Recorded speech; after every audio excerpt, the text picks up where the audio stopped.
আসসালামু আলাইকুম প্রোকোডারে আপনাকে স্বাগতম। আপনি দেখছেন মডার্ন এইচটিএমএল প্লেলিস্ট এবং আজকে আমরা কথা বলবো এইচটিএমএল লিস্ট নিয়ে। আপনার প্রজেক্টে বিভিন্ন সময় আপনাকে লিস্ট ব্যবহার করতে হবে, কখনো অর্ডার্ড লিস্ট, কখনো আনঅর্ডার্ড লিস্ট। তো কিভাবে এই লিস্ট কাজ করে চলেন স্ক্রিনে যাই এবং দেখি। তো যেমনটা দেখতে পাচ্ছেন আমাদের একদম বেসিক স্ক্রিন, আমরা এখন এখানে আমাদের লিস্ট তৈরি করব।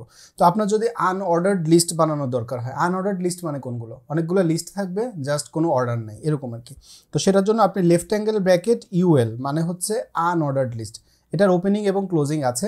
এর ভেতরে আপনি আপনার লিস্ট আইটেমগুলো লিখবেন। তো লিস্ট আইটেম কি? এলআই হচ্ছে আমাদের লিস্ট আইটেম। এর ভিতরে আপনি আপনার লিস্ট আইটেম লিখবেন। যেমন ধরুন আমরা যদি লিখি এইচটিএমএল, তারপরে আমি যদি লাইনটাকে ডুপ্লিকেট করে পরেরটাতে যদি লিখি সিএসএস, তারপরে আবার ডুপ্লিকেট করে পরেরটাতে যদি লিখি জাভা স্ক্রিপ্ট, সেভ করব, দেখেন আমাদের আনঅর্ডার্ড লিস্ট তৈরি হলো। এবার আমরা যদি অর্ডার্ড লিস্ট তৈরি করতে চাই তাহলে আমরা লিখব হচ্ছে ওএল মানে কি? Ordered list. এই অর্ডার্ড লিস্টের ভিতরে আপনি লিখবেন হচ্ছে আপনার list item, left angle bracket LI. এই এলআই এর ভিতরে আপনি আপনার লিস্ট আইটেমগুলো লিখবেন। আমরা সেম এইচটিএমএল, তারপরে আমরা লিখতে পারি সিএসএস, তারপরে আমরা লিখতে পারি জেএস। ওকে, তো এভাবে লিখলে আপনি দেখেন এই যে এটার একটা অর্ডার আছে, তাই না? 1 2 3, এটার কিন্তু কোনো অর্ডার নাই, যে কারণে এটাকে আমরা বলি আনঅর্ডার্ড লিস্ট, এটাকে আমরা বলি অর্ডার্ড লিস্ট। তো আমাদের এইচটিএমএল এ মোটামুটি এই দুই রকমের লিস্টই আছে। বাই দ্য ওয়ে, ভিডিওটা যদি আপনার কাছে উপকারী মনে হয় কিংবা এই পুরো প্লে লিস্টটা যদি আপনার কাছে উপকারী মনে হয়, অবশ্যই ভিডিওতে একটা লাইক করবেন, তাহলে অ্যালগোরিদম বুঝবে ভিডিওটা হেল্পফুল। আপনার মতামত কমেন্টে জানাতে ভুলবেন না। এবং আমার কিন্তু গিটহাবের যে সোর্স কোড, প্রত্যেকটা ভিডিও ডেসক্রিপশনে কিন্তু আপনি এই লিঙ্কটা পেয়ে যাবেন, সেখানে গেলে আপনি কিন্তু সোর্স কোড দেখতে পারবেন। দেখেন প্রত্যেকটা ভিডিওর একদম টাইটেল ওয়াইজ সোর্স কোড দেওয়া আছে। তো আপনি যদি গিটহাব পর্যন্ত যান, রিকমেন্ড করবো একটা স্টার দিয়ে রাখতে। আমি দেখতে চাই কতজন আমার এই রিপোজিটরিটাতে স্টার দিচ্ছেন। তো এখানে দেখতে পাচ্ছেন আমাদের যে আনঅর্ডার্ড লিস্ট আছে, এই লিস্ট আইটেমগুলোর মধ্যে কিছু ডিজাইন আছে। যেমন দেখেন এখানে যে আনঅর্ডার্ড লিস্টের এগুলোতে ডিস্ক আছে, তাই না? আপনি চাইলে এগুলোকে চেঞ্জ করতে পারবেন। কিভাবে চেঞ্জ করবেন? আপনি এখানে লিখবেন হচ্ছে স্টাইল, মানে আমরা কিন্তু আলটিমেটলি সিএসএস লিখছি, হ্যাঁ।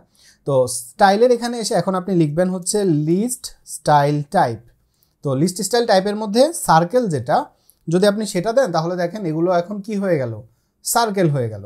আবার আপনি যদি বলেন যে না, আমি আসলে সার্কেল চাই না, আমি চাই হচ্ছে ডিস্ক। ডিস্ক হচ্ছে আমাদের ডিফল্ট আর কি। তো ডিস্ক দিলে আপনি নর্মালি যেটা দেখেছিলেন একটু আগে, আপনি সেটা দেখতে পাবেন। আর আপনি যদি চান যে এগুলো স্কোয়ার হোক, তাহলে আপনি লিখবেন স্কোয়ার। তো এই তিনটার আপনি যেটা ইচ্ছা সেটাই ব্যবহার করতে পারেন। আর আপনি যদি বলেন যে না, আমি এখানে কোনোটাই চাই না, তাহলে আপনি লিখবেন লিস্ট স্টাইল নান।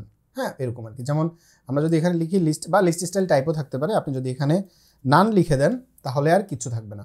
তো আপনি আপনার পছন্দ মতো এখানে ব্যবহার করতে পারেন। আমি জাস্ট এখানে এটাকে সার্কেল করে রাখি ফর ইউর রেফারেন্স। একইভাবে আপনার যে ওয়েল আছে, এই ওয়েলের এই লিস্ট 1 2 3 আছে। তো আপনি যদি চান যে না, আমার এগুলো আসলে 1 2 3 হবে না, আমার এগুলো হবে হচ্ছে যে অন্য কিছু। তো যেমন ধরেন আপনি চান যে এগুলো সিরিয়াল 1 2 3 দিয়ে না হয়ে এগুলো হবে, আমরা এখানে একটা অ্যাট্রিবিউট নিব টাইপ। টাইপ অ্যাট্রিবিউটের ভিতরে আপনি দেখেন এন্টার দিলেই প্রত্যেকটা আপনাকে দেখাচ্ছে। যে আপনি যদি এ দেন তাহলে বড় হাতের ABCDতে আপনাকে দেখাবে। আপনি যদি ছোট হাতের এ দেন তাহলে ছোট হাতের ABC দিয়ে আপনাকে সিরিয়াল করে দেখাবে। আপনি যদি আই দেন তাহলে রোমান সংখ্যায় আপনাকে দেখাবে। আপনি যদি বড় হাতের আই দেন তাহলে বড় হাতের রোমান সংখ্যায় আপনাকে দেখাবে।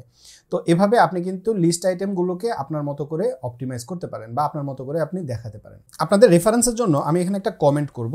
কমেন্টের এখানে আমরা লিখলাম TYPE টাইপ, হ্যাঁ, টাইপ ইজ ইকুয়াল টু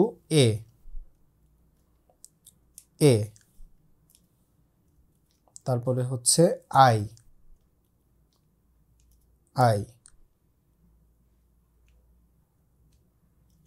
1।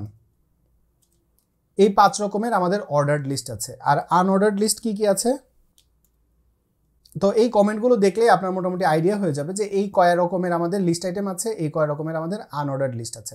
তো এই আনঅর্ডার্ড লিস্ট দিয়ে আপনি কিন্তু চাইলে নেভিগেশন মেনুও বানাতে পারেন, হ্যাঁ। তো চলেন একটু দেখাই। যদিও এটা সিএসএস এর ব্যাপার, আমরা সিএসএস এর মধ্যে এই ব্যাপারটা দেখিয়েছি খুব সুন্দর করে। তারপরেও আপনি চাইলে এখান থেকে একটু দেখতে পারেন। আমরা ইউএল নিলাম, এর ভিতরে এলআই নিলাম, এর ভিতরে এ নিলাম, এর ভিতরে এখানে ধরেন আমরা লিখলাম হচ্ছে হোম। তারপরে ডুপ্লিকেট করব, করার পরে এটাতে দিলাম অ্যাবাউট, তারপরে আবার ডুপ্লিকেট করলাম, করার পরে এখানে দিলাম সার্ভিস, আবার ডুপ্লিকেট করলাম, এটার ভিতরে দিলাম কন্ট্যাক্ট। ওকে, এখন আমরা যাব স্টাইলে। স্টাইলের এখানে আমরা ধরেন দিলাম ইউএল, ইউএল এর এখানে আমরা দিলাম মার্জিন 0, প্যাডিং 0, লিস্ট স্টাইল নান।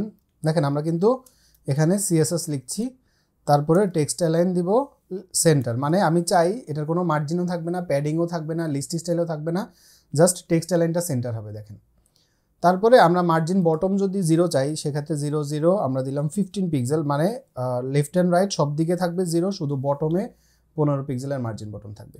তারপরে আমরা নিলাম এলআই, মানে ইউএল এলআই দিই, তাহলে এখানে আমরা কি বলবো, ডিসপ্লে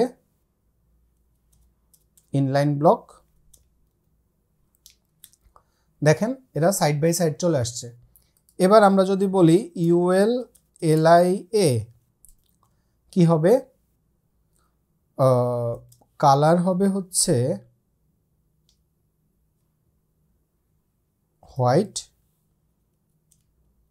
ব্যাকগ্রাউন্ড কালার হবে টমেটো, প্যাডিং দিলাম টপ এন্ড বটম 10 পিক্সেল আর লেফট এন্ড রাইট 25 পিক্সেল। দেখেন আমরা যদি এটা জুমটাকে বাদ দিয়ে দেই, দেখেন তো আমরা কিন্তু বেসিক একটা নেভিগেশন মেনু বানিয়ে ফেলেছি, তাই না? কিন্তু এখানে আমরা অনেকগুলো সিএসএস লিখেছি।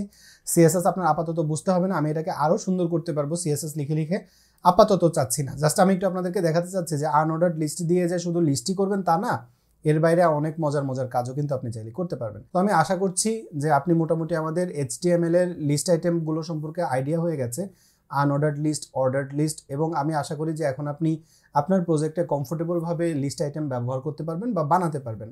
এই ভিডিও সম্পর্কে আপনার মতামত কমেন্টে জানাতে ভুলবেন না। সুস্থ থাকবেন, নিরাপদ থাকবেন, প্রকোডারের সাথেই থাকবেন, আমার জন্য দোয়া করবেন। আসসালামু আলাইকুম।